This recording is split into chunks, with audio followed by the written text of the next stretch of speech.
Hello students, welcome to your Vidur academy. मैं प्रदीप कुमार आपके सामने उपस्थित हूँ संजीवनी सीरीज का नेक्स्ट पार्ट लेकर।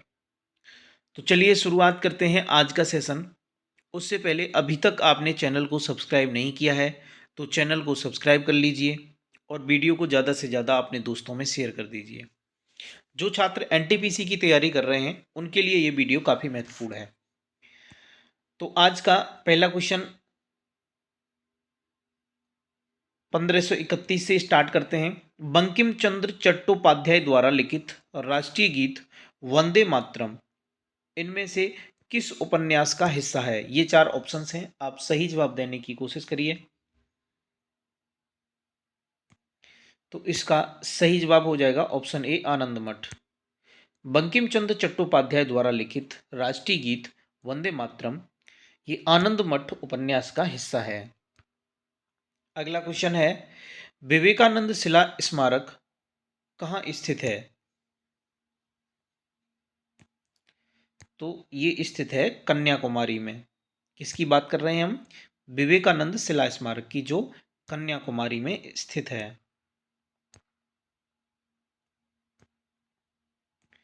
विवेकानंद शिला स्मारक या विवेकानंद रॉक मेमोरियल तमिलनाडु के कन्याकुमारी में स्थित है। सन 1892 में स्वामी विवेकानंद कन्याकुमारी आए थे। इस स्थान पर साधना के बाद उन्हें जीवन का लक्ष्य एवं प्राप्ति हेतु मार्गदर्शन प्राप्त हुआ। वर्ष 1970 में इस शिला पर विवेकानंद जी का एक भव्य स्मृति भवन का निर्माण किया गया। इसी स्थान पर स्वामी विवेकानंद जी की कांस्य विशाल मूर्ति बनाई गई है। अगला क्वेश्चन है, निम्नलिखित में से किस भारतीय राज्य को 1972 तक नॉर्थ ईस्ट फ्रंटियर एजेंसी के रूप में जाना जाता है? तो इसका सही जवाब हो जाएगा ऑप्शन ए, अरुणाचल प्रदेश को। अरुणाचल प्रदेश को 1972 तक नॉर्थ ईस्ट फ्रंटियर एजेंसी के रूप में जाना जाता था। 15 अगस्त 1947 को भारत की स्वतंत्रता के साथ ही North East Frontier Agency NEFA Bharat संघ एक अभिन्न अंग बन गया। 1972 में नेफा एक केंद्र शासित प्रदेश बन गया और इसका नाम बदलकर अरुणाचल प्रदेश रख दिया गया। 1987 को अरुणाचल प्रदेश को राज्य का दर्जा प्रदान किया गया, अतः यह भारत संघ का 25वां राज्य बन गया।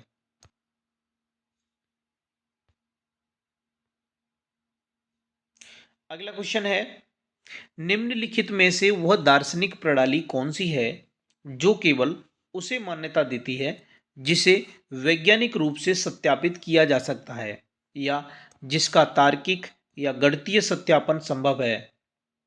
इस तरह तत्वमीमांसा तथा आस्तिकवाद को अस्वीकार करता है। ये चार ऑप्शन हैं, बताइए।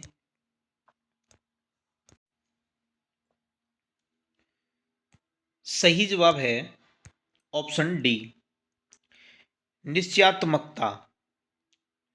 मतलब निश्चयात्मकता एक ऐसी दार्शनिक प्रणाली है जो केवल उसे मान्यता देती है जिसे वैज्ञानिक रूप से सत्यापित किया जा सकता है या जिसका तार्किक या गणितीय सत्यापन संभव है, और इस तरह तत्वमीमांसा तथा आस्तिकवाद को अस्वीकार करता है। पॉजिटिव पॉजिटिविज्म या निश्चयात्मकता एक दार्शनिक प्रणाली है जो केवल उसे मान्यता देती है जिसे वैज्ञानिक रूप से सत्यापित किया जा सकता है या जिसका तार्किक या गणितीय सत्यापन संभव है, और इस तरह तत्वमीमांसा तथा आस्तिकवाद को अस्वीकार करता है। अब जो हम क्वेश्चंस डिस्कस करेंगे ये क्वेश्चंस होंगे वर्ल्ड हिस्ट्री से, विश्व के इतिहास से। तो विश्व के इतिहास से रिलेटेड पहला क्वेश्चन होगा और टोटल क्वेश्चन नंबर में 1535वां। संयुक्त राज्य अमेरिका का कौन सा राज्य पहले रूस का भाग था? इनमें से बताइए कौन सा था। ये चार ऑप्शंस हैं। तो इसका सही जवाब हो जाएगा ऑप्शन डी, अलास्का। अलास्का पहले संयुक्त राज्य अमेरिका का संयुक्त राज्य अमेरिका का कौन सा राज्य पहले रूस का भाग था? तो वो कौन सा था? अलास्का। अलास्का वर्तमान में संयुक्त राज्य अमेरिका का घटक राज्य है, परंतु 1867 ईस्वी से पहले यह सोवियत संघ का भाग हुआ करता था। पूर्व में इसे रूस के स्वर्ग के नाम से संदर्भित किया जाता था, परंतु 1867 की संधि के कारण यह अमेरिका को हस्तांतरित कर दिया गया। हम किसकी बात कर रहे थे? अलास्का की। अलास्का की। निम्नलिखित में से किसका संबंध भारतीय स्वतंत्रता संग्राम से नहीं है? ये चार ऑप्शंस हैं, आप बताइए। तो देखिए, क्रिप्स मिशन का है, साइमन कमीशन का भी है और विविल योजना का भी है। अब यहाँ पर जो संबंध नहीं है किससे? भारतीय स्वतंत्रता संग्राम से, वो न्यू डील का नहीं है, तो यही हमारा सही जवाब हो जाएगा। न्यू डील का संबंध भारतीय स्वतंत्रता संग्राम से नहीं है। न्यू डील का संबंध आर्थिक महामंदी से उबरने के लिए अमेरिकी राष्ट्रपति रूजवेल्ट ने 1933 से 1938 के बीच न्यू डील नामक कार्य योजना की घोषणा की, जबकि क्रिप्स मिशन 1942 में, साइमन कमीशन 1928 और वेविल प्लान 1945 का संबंध भारतीय स्वतंत्रता संग्राम से है। ईरान का प्राचीन नाम क्या है? ये चार ऑप्शंस हैं, बताइए क्या है।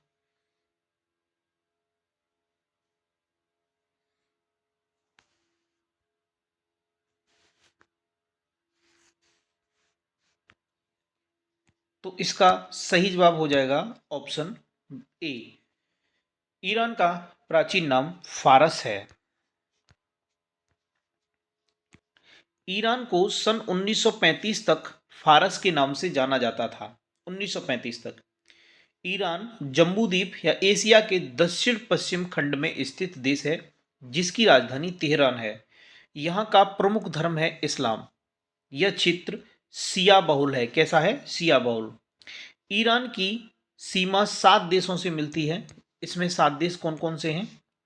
Armenia, Azerbaijan, Turkmenistan, Afghanistan, Pakistan, Iraq और तुर्की। ईरान की नई मुद्रा क्या है? तोमान। बांग्लादेश डैश को अपना स्वतंत्रता दिवस मनाता है। कब मनाता है? ये चार ऑप्शन हैं, बताइए कब मनाता है। ये मनाता है 26 मार्च को। कब मनाता है? 26 मार्च को बांग्लादेश अपना स्वतंत्रता दिवस मनाता है। बांग्लादेश अपना स्वतंत्रता दिवस 26 मार्च को मनाता है। वह इसी दिन 26 मार्च और 1971 को पाकिस्तान से अलग होने की घोषणा की गई थी। भारतीय स्वतंत्रता संग्राम के संदर्भ में निम्नलिखित में से कौन सा कथन गलत है? आपको गलत वाला चूज करना है। तो 1857 के विद्रोह को पहला स्वतंत्रता संग्राम माना जाता है, ये बिल्कुल सही है।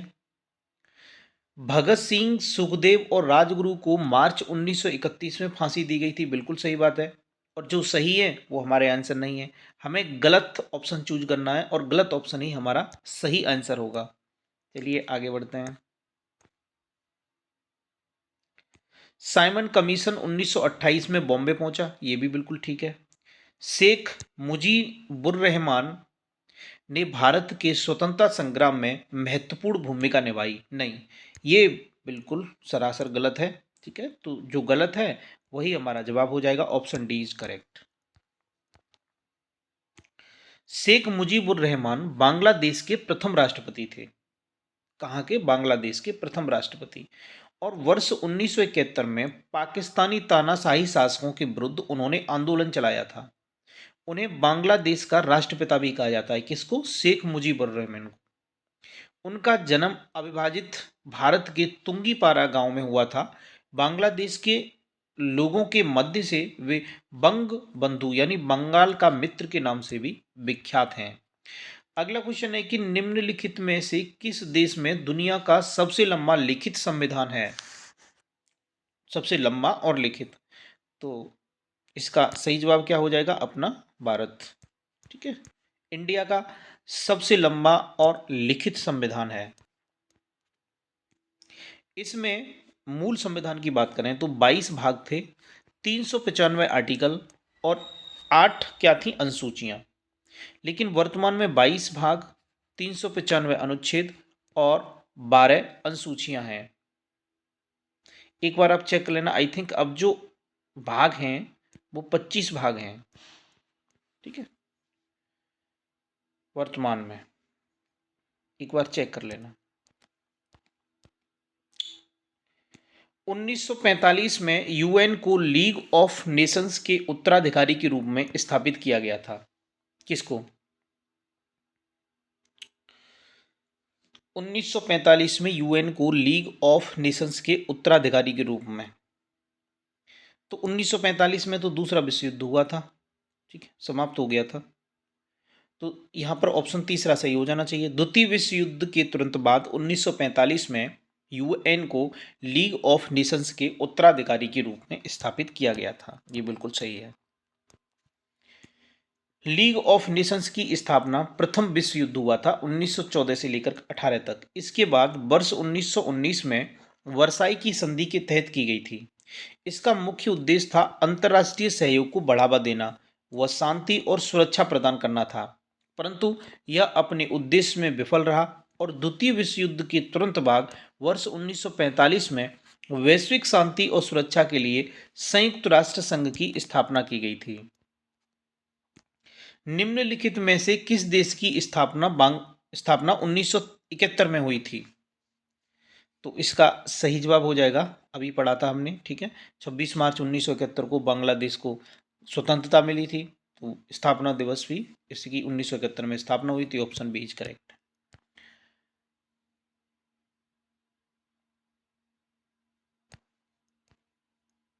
नेक्स्ट क्वेश्चन,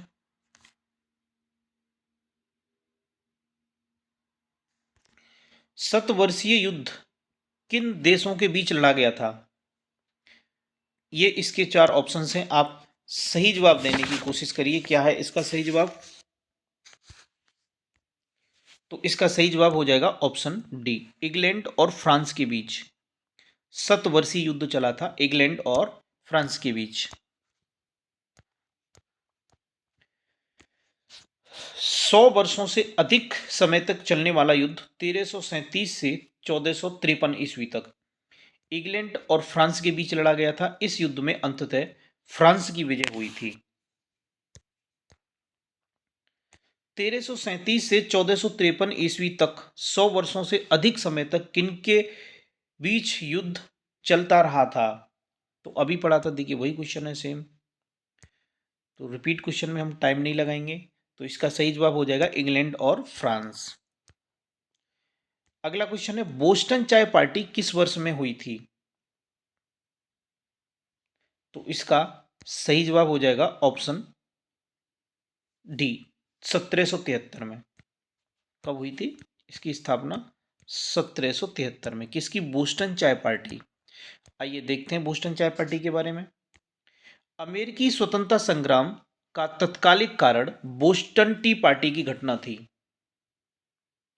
इस घटना का नायक था सैमुअल एडम्स, जिसने 16 दिसंबर 1773 ईस्वी को जब बोस्टन पर कर युक्त चाय के 3 जहाजों को ब्रिटेन को लौटाने से इनकार कर दिया गया, तो उपनिवेशियों को एक समूह जहाज पर सवार हुआ और चाय की 342 पेटियों को बोस्टन हार्बर में फेंककर नष्ट कर दिया गया।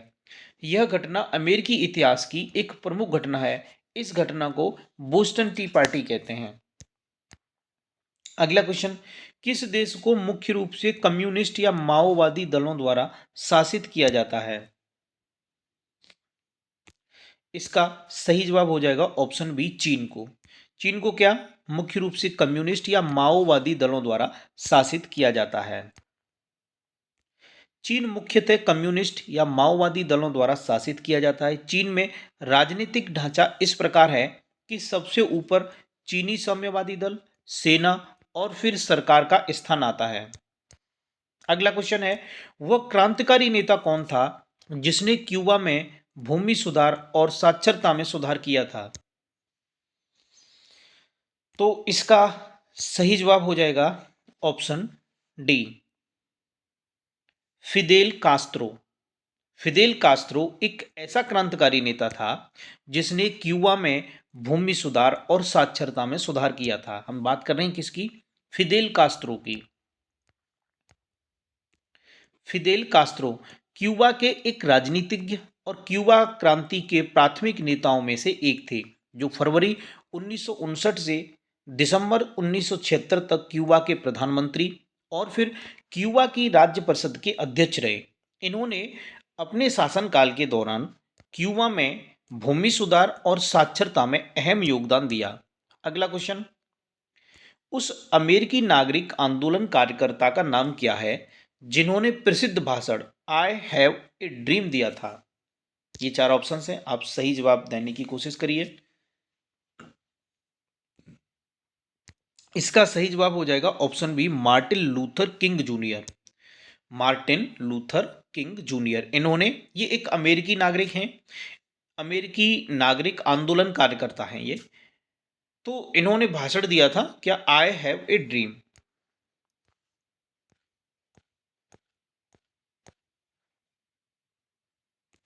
आई हैव ए ड्रीम एक सार्वजनिक भाषण है जो 28 अगस्त 1963 ईस्वी को वॉशिंगटन के जॉब्स और फ्रीडम मार्च के दौरान अमेरिकी नागरिक तथा आंदोलन कार्यकर्ता मार्टिन लूथर किंग जूनियर द्वारा दिया गया था।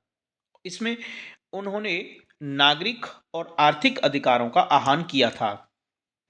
अगला क्वेश्चन देखते हैं कि अफीम युद्ध दो देशों के बीच लड़ा गया था।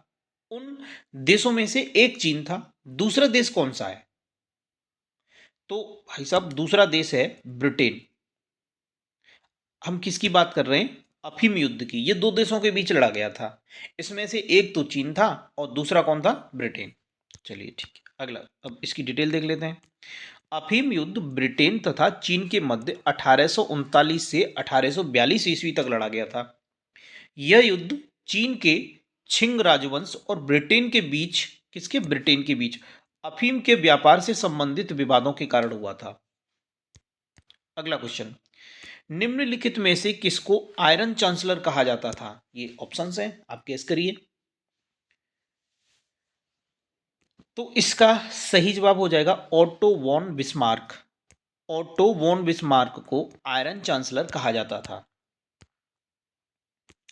अनेक जर्मन भाषी राज्यों का एकीकरण करके एक शक्तिशाली जर्मन साम्राज्य स्थापित करने वाले बिस्मार्क जर्मन साम्राज्य के प्रथम चांसलर बने। इन्हें ऑटो वॉन बिस्मार्क के नाम से भी जाना जाता है। बिस्मार्क की रियल पॉलिटिक और शक्तिशाली शासन की कूटनीति ने इन्हें आयरन चांसलर का उपनाम दिलवाया। अगला क्वेश्चन, वाटरलू का युद्ध किस वर्ष लड़ा गया था?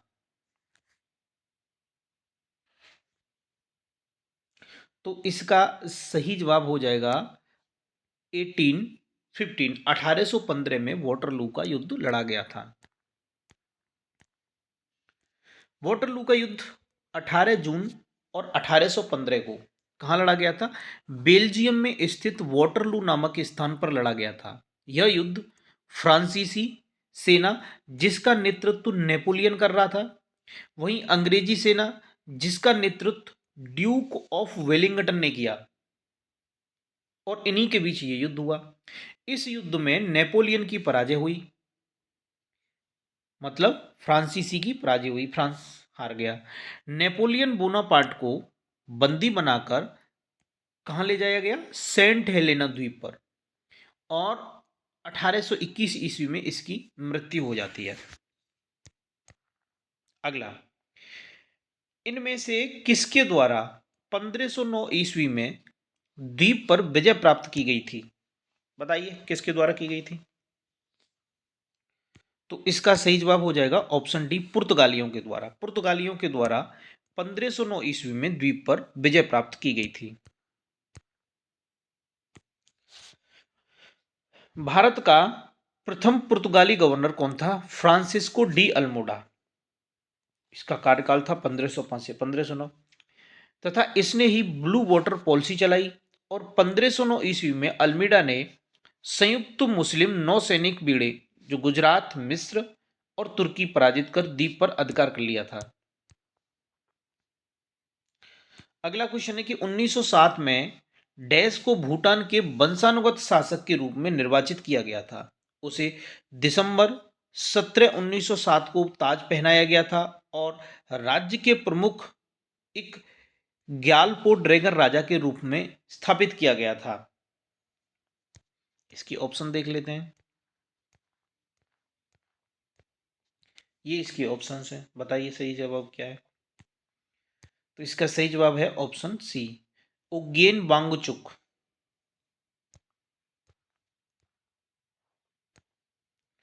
1907 में उज्ञेन वांगचुक को भूटान के वंशानुगत शासक के रूप में निर्वाचित किया गया था। उसे दिसंबर 17 1907 को ताज पहनाया गया था और राज्य के प्रमुख इक ग्यालपो यानी ड्रैगन राजा के रूप में स्थापित किया गया था। उन्होंने अपने जीवन काल में देश को एकजुट करने और लोगों का विश्वास हासिल करने के लिए प्रयास किए। भूटान पर कूच बिहार के एक राजा संगलिद संगलदिप द्वारा शासन या नियंत्रण कब किया गया था। तो इसका सही जवाब हो जाएगा ऑप्शन ए, 7वीं शताब्दी ईसा पूर्व के आसपास की बात है कि भूटान पर कूच बिहार के एक राजा थे जिसका नाम था संगलदिप। इनके द्वारा शासन या नियंत्रण किया गया था। किस देश का स्वतंत्रता दिवस 4 जनवरी को मनाया जाता है। तो म्यांमार का स्वतंत्रता दिवस 4 जनवरी को मनाया जाता है। म्यांमार को ब्रह्म अथवा पैगोडा का देश भी कहा जाता है। आई रिपीट, म्यांमार को ब्रह्मा अथवा पैगोडा का देश भी कहा जाता है। यह एक स्वतंत्र राष्ट्र है जो 1937 ईसा पूर्व से, माफ कीजिए, 1937 ईस्वी से पूर्व भारत का एक अंग था। 1824, 1826, 1852 ईस्वी में आंग्ल बर्मा युद्ध हुए जिसके फलस्वरूप म्यांमार को भारत में मिलाकर भारत का एक प्रांत बना लिया गया।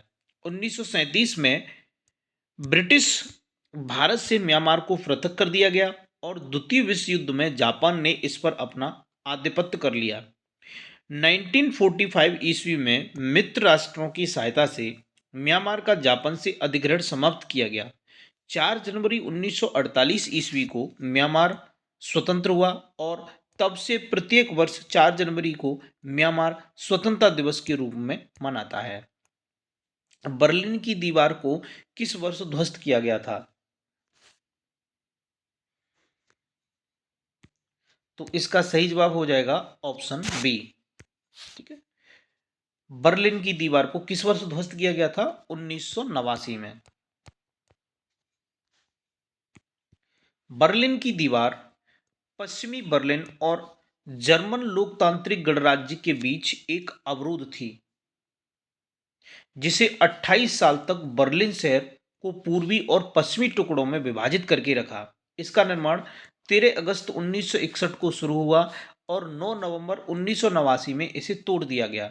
बर्लिन की दीवार अंदरूनी जर्मन सीमा का सबसे प्रमुख भाग थी और शीत युद्ध का प्रमुख प्रतीक भी थी।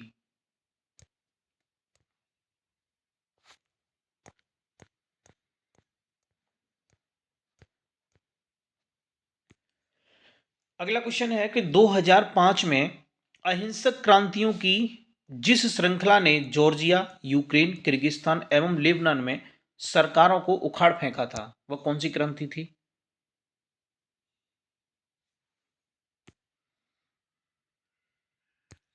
रंगीन क्रांति। 2005 में अहिंसक क्रांतियों की जिस श्रृंखला ने जॉर्जिया, यूक्रेन, किर्गिस्तान एवं लेबनान में सरकारों को उखाड़ फेंका था, वह रंगीन क्रांति थी। इसे रंग क्रांति या रंगीन क्रांति एक शब्द है जो व्यापक रूप से उन अहिंसक आंदोलनों के लिए प्रयुक्त किया गया जो विश्व के कई देशों में अलग अलग नामों से अलग अलग अवधियों में निरंकुश सरकारों को पलटने के उद्देश्य से चलाई गई थी। द्वितीय विश्व युद्ध में दुश्मन की पनडुब्बियों को ट्रैक करने के लिए विकसित प्रौद्योगिकी कौन सी थी।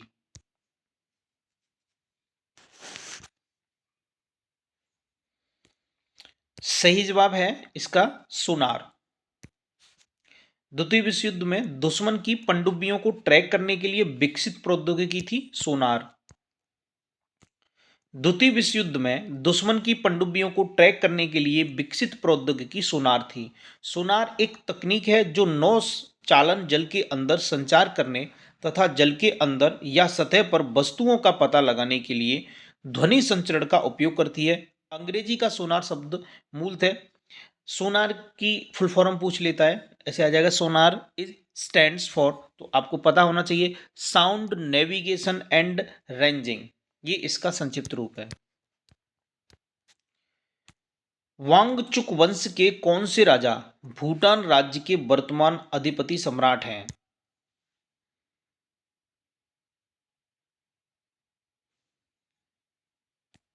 तो इसका सही जवाब हो जाएगा ऑप्शन सी, जिग्मे खेसर नामग्याल।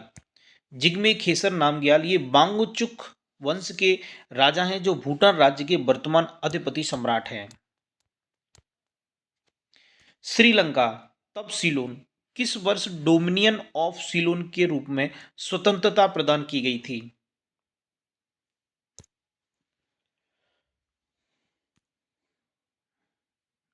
इसका सही जवाब हो जाएगा ऑप्शन बी 1948 में, 1948 में। श्रीलंका 1948 में डोमिनियन ऑफ सीलेन के रूप में स्वतंत्रता प्रदान की गई थी। 1972 में इसका नाम सीलोन के स्थान पर श्रीलंका कर दिया गया। यह एक समाजवादी जनतांत्रिक गणराज्य है। अगला क्वेश्चन है कि श्रीलंका को वर्ष डैश में आजादी मिली थी। तो देखिए सेम क्वेश्चन है, ठीक है। इसका सही जवाब क्या हो जाएगा 1948। टेराकोटा आर्मी टेराकोटा की मूर्तियों का एक संग्रह किस देश के पहले सम्राट की सेनाओं को दर्शाता है? क्या है इसका सही जवाब? आप इसका सही आंसर देने की कोशिश करिए। तो इसका सही जवाब हो जाएगा ऑप्शन ए, चीन।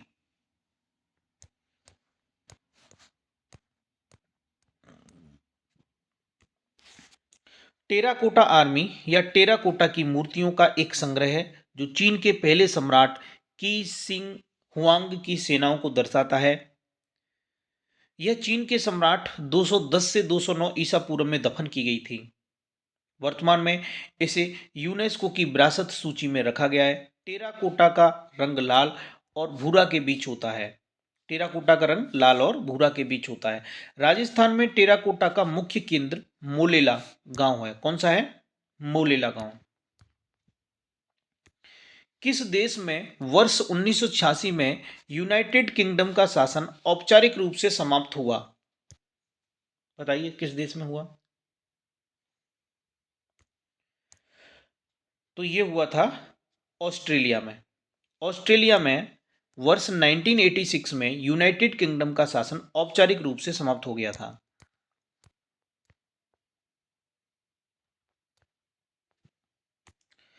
चीन की विशाल दीवार ग्रेट वॉल ऑफ चाइना, इसके निर्माण का श्रेय किसे जाता है? तो इसका सही जवाब हो जाएगा option A, Qin Shi Huang को। क्वीन सी हुआंग को चीन की विशाल दीवार के निर्माण का श्रेय जाता है। चीन में उत्तरी आक्रमणकारियों से रक्षा हेतु 5वीं शताब्दी से 16वीं शताब्दी तक कई दीवारें बनी, जिन्हें मिलाकर चीन की दीवार कहा गया। चीन के प्रथम सम्राट क्वीन सी हुआंग द्वारा बनवाई गई दीवार सभी दीवारों में सबसे ज्यादा प्रसिद्ध थी। यह दीवार मिंग वंश द्वारा बनवाई हुई वर्तमान दीवार के सुदूर उत्तर में बनी थी। अतः चीन की विशाल दीवार के निर्माण का श्रेय क्वीन सी हुआंग को जाता है। अगला क्वेश्चन है, अफगानिस्तान पर डैश द्वारा विजय हासिल करने के बाद अकेमेनिड साम्राज्य अंतर्गत आता है?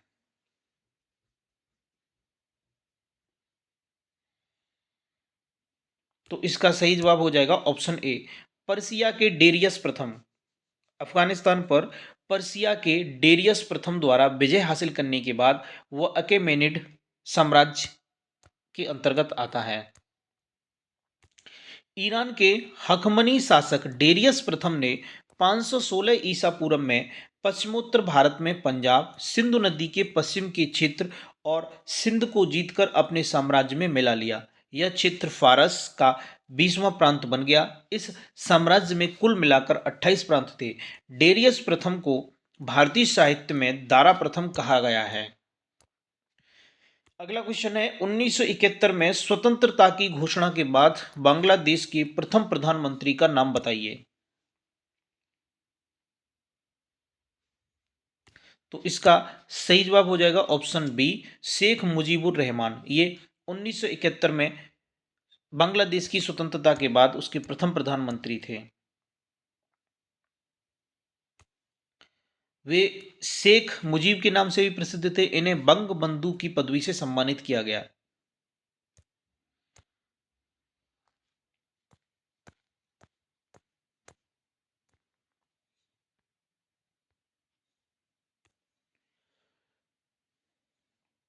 महारानी एलिजाबेथ द्वितीय हाल ही में ब्रिटेन में सबसे लंबे समय तक राज करने वाली सम्राट बन गई हैं। उन्होंने डैश द्वारा निर्धारित रिकॉर्ड पास कर दिया था।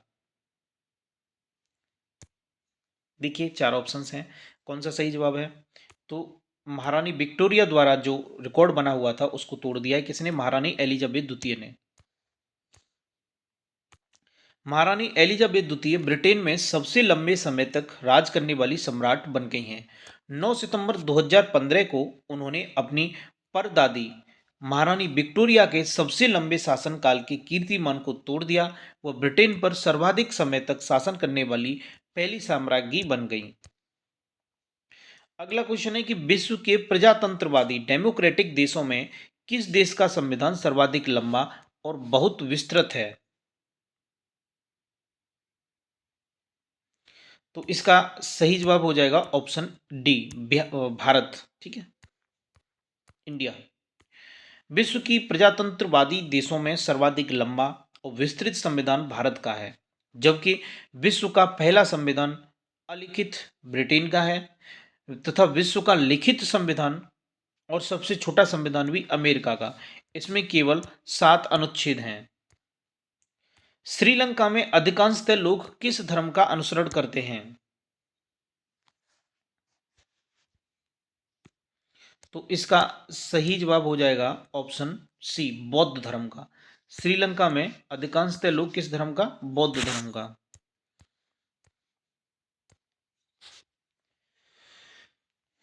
श्रीलंका दक्षिण एशिया में हिंद महासागर के उत्तरी भाग में स्थित एक द्वीपीय देश है।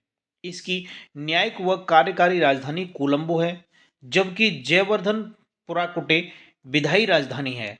यह एक बहुजातीय तथा बहुधार्मिक देश है। यहाँ के निवासियों में मुख्यतः बौद्ध धर्म 70.2% और हिंदू धर्म 12.6%, ईसाई धर्म 9.7% और मुस्लिम धर्म 7.4% है। फ्रांस की अंतिम रानी मैरी एंटोनेट का जन्म किस देश में हुआ था?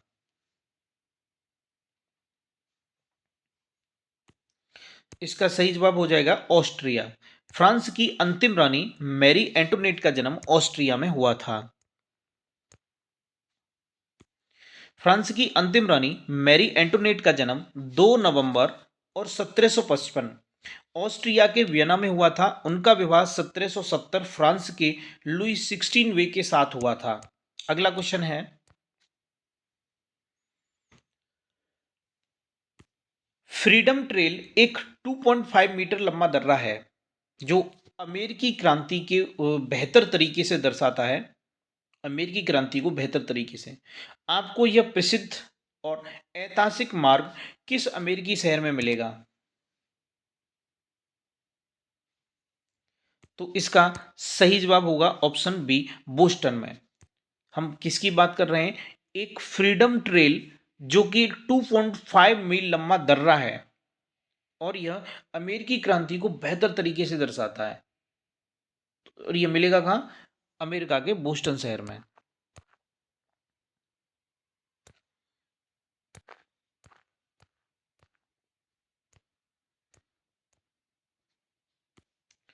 पॉल रेवरे ब्रिटिशों के विरुद्ध अमेरिकी क्रांति में लड़ने वाले एक देशभक्त थे। उस शहर का नाम क्या है जहां वह रहते थे और जहां उनकी मृत्यु हुई? पॉल रेवरे का घर अभी भी इस शहर में स्थित है।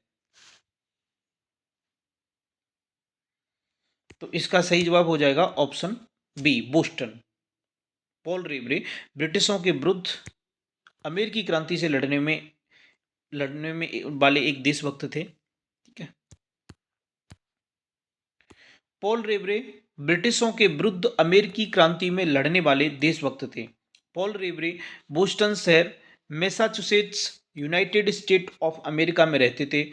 बोस्टन शहर में उनकी मृत्यु 1818 में हुई थी। पॉल रेवरे स्वर्णकार, नक्काशकार एवं नवीन उद्यमी भी थे। अगला क्वेश्चन है, स्वतंत्रता, समानता और बंधुता की प्रेरणा डैश के संविधान से ली गई है? डैश से। तो इसका सही जवाब हो जाएगा ऑप्शन सी, फ्रांसीसी क्रांति से ली गई है। फ्रांसीसी क्रांति 1789 में लुई 16वां के शासनकाल में हुई थी। यह क्रांति फ्रांस के इतिहास में राजनीतिक और सामाजिक उथल-पुथल और आमूल परिवर्तन की अवधि थी। भारतीय संविधान के निर्माण के दौरान संविधान निर्माणकर्ता इस क्रांति से स्वतंत्रता, समानता और बंधुता की प्रेरणा फ्रांसीसी क्रांति से ली गई थी। मैग्ना कार्टा डैश द्वारा जारी अधिकारों का चार्टर है?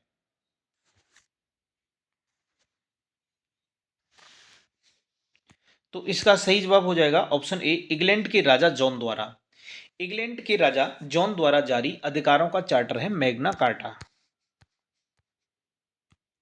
मैग्ना कार्टा इंग्लैंड के राजा जॉन द्वारा जारी अधिकारों का चार्टर है। मैग्ना कार्टा इंग्लैंड का एक कानूनी प्रपत्र है जो सबसे पहले 1215 में जारी हुआ था। फ्रांसीसी क्रांति की 100वीं वर्षगांठ मनाने के लिए एफिल टावर का निर्माण किस वर्ष में हुआ था? तो इसका सही जवाब हो जाएगा ऑप्शन ए, 1889 में। एफिल टावर का निर्माण फ्रांस की राजधानी पेरिस में 1889 में फ्रांसीसी क्रांति की 100वीं वर्षगांठ मनाने के उपलक्ष्य में किया गया था। फ्रांस की क्रांति की शुरुआत सन 1789 में वहां की राजनीतिक और सामाजिक उथल-पुथल और परिवर्तन के साथ हुई, जिसका विश्व की लोकतांत्रिक विचारधारा के प्रसार में महत्वपूर्ण योगदान है। अगला क्वेश्चन, गुलनाबाद की लड़ाई महमूद होताकी के नेतृत्व में डैश साल में लड़ी गई थी? इसका सही जवाब है ऑप्शन बी, 1722।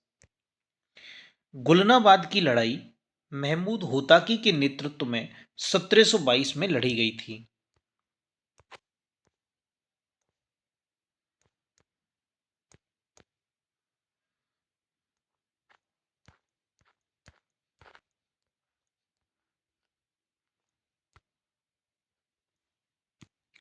गुलनाबाद की लड़ाई होताकी राजवंश और सफाविद साम्राज्य की सेना के बीच 1722 में लड़ी गई थी। इसने सफाविद राजवंश के अंतिम पतन को और पुख्ता किया, जो दशकों से घट रहा था। अगला क्वेश्चन है, अमेरिकी इतिहास में राष्ट्रपतियों के सबसे प्रसिद्ध भाषणों में से एक द गेटिसबर्ग एड्रेस है। उस अमेरिकी राष्ट्रपति का नाम बताएं जिन्होंने यह महत्वपूर्ण भाषण दिया था।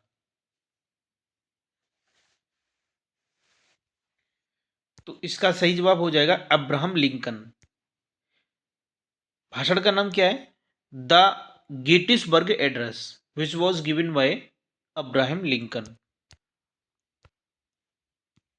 द गेटिसबर्ग एड्रेस संबोधन अमेरिकी राष्ट्रपति अब्राहम लिंकन द्वारा दिया गया एक भाषण है जो अमेरिका के इतिहास के सबसे यादगार भाषणों में गिना जाता है। इसे 19 नवंबर 1863 ईस्वी में गेटिसबर्ग शहर में राष्ट्रीय सैनिक कब्रिस्तान के समर्पण दिवस के मौके पर दिया गया था।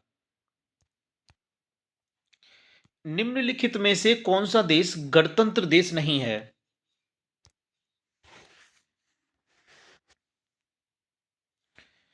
तो इसका सही जवाब हो जाएगा ऑप्शन सी चाइना। चाइना गणतंत्र देश नहीं है। निम्न देशों में चीन एक पूर्ण लोकतांत्रिक देश नहीं है, बल्कि यहां साम्यवादी पार्टी की तानाशाही विद्यमान है। चीनी जनवादी गणराज्य है जिसे प्रायः चीन नाम से संबोधित किया जाता है। 1.3 अरब निवासियों के साथ यह विश्व का सर्वाधिक जनसंख्या वाला देश। ब्रिटेन वुड्स एग्रीमेंट के तहत कब एक नई अंतर्राष्ट्रीय मौद्रिक प्रणाली प्रारंभ की गई?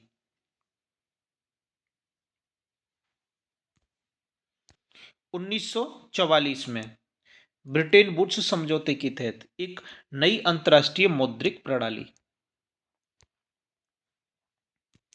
ब्रिटेन वुड्स समझौते के तहत जुलाई 1944 में न्यू हैम्पशायर में अंतर्राष्ट्रीय मौद्रिक प्रणाली प्रारंभ की गई थी। इसका तत्कालिक उद्देश्य द्वितीय विश्व युद्ध और विश्वव्यापी संकट से जूझ रहे देशों की मदद करना था। अगला क्वेश्चन है, अफगानिस्तान में राजनीतिक प्रणाली को किस नाम से जाना जाता है? तो इसका सही जवाब हो जाएगा ऑप्शन सी, अफगानिस्तान इस्लामी अमीरात के नाम से जाना जाता है। किसको? अफगानिस्तान में राजनीतिक प्रणाली को।